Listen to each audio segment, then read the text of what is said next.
Magandang tanghali Pilipinas, live mula sa Pag-asa Weather and Flood Forecasting Center. Nato na po ang latest sa lagay ng ating panahon. Ikatlong bagyo ng 2016 patuloy na binabantayan sa loob ng Philippine Area of Responsibility.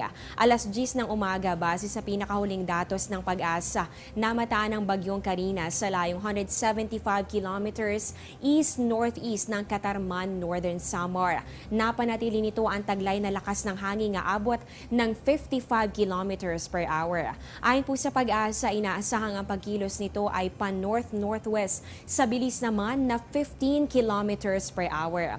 Ayon kay Pag-asa weather forecaster Alzar Aurelio, kung mapanatili nito ang taglay na bilis at direksyon, posible po yang tumama o maglandfall dito sa bahagi ng Cagayan bukas ng gabi o kaya naman ay sa Lunes ng umaga. Kung mapanatili po nito ang ganitong pagkilos, posible yang makalabas ng ating par sa darating naman na Martes. Ang bagyong kanina magdadala ng katamtaman hanggang sa malalakas na pag-ulan, lalong-lalo na sa mga lugar na masasakupan ng 300 kilometers diameter nito.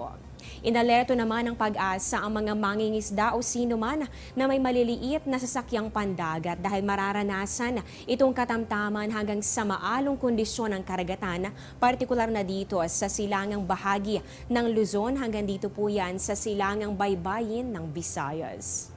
Sa ngayon, nakataas pa rin ang Tropical Cyclone Warning Signal number 1 sa ilang bahagi ng Luzon at ng Visayas. Kabilang dito ang Cagayan, Isabela, Northern Aurora, Catanduanes, Camarines Sur, Albay at Sorsogon. Sa mga nabanggit na area, maaaring maranasan ang lakas ng hangin nga abot ng 30 to 60 kilometers per hour within the next 36 hours. Pinapayuhan ang lahat ng residente sa nabanggit na area na magdoble ingat at maging alerto sa posibilidad ng mga pagbaha at pagguho ng lupa dahil mararanasan din dito ang mga pag-ulan at bugso ng hangin, dala po yan ng papalapit na bagyong Karina.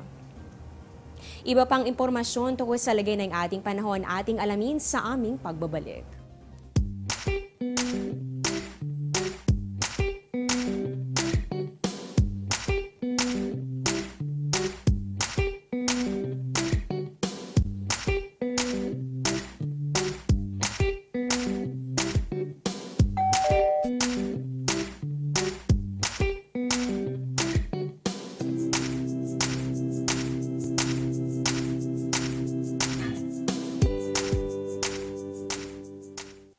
Kanina nalaman na natin ang inaasahang weather condition dito sa mga areas na nasa ilalim ng Tropical Cyclone Warning Signal number 1. Ngayon naman para dito sa natitirang bahagi ng Visayas, mararanasan ang maulap na kalangitan na magdudulot ng katamtaman hanggang sa malalakas na pag-ulan at pagkidlat pagkulog. Inaasahan natin dito makakaranas din kayo ng mga pagbaha o kaya naman pagguho ng lupa, lalong-lalo na yung mga nasa mababang lugar at ganun din sa mga mountainous areas, kaya naman agaran na po kayong gumawa ng aksyon at ganun din ay mag-monitor mabuti sa mga ilalabas na updates ng Pag-asa.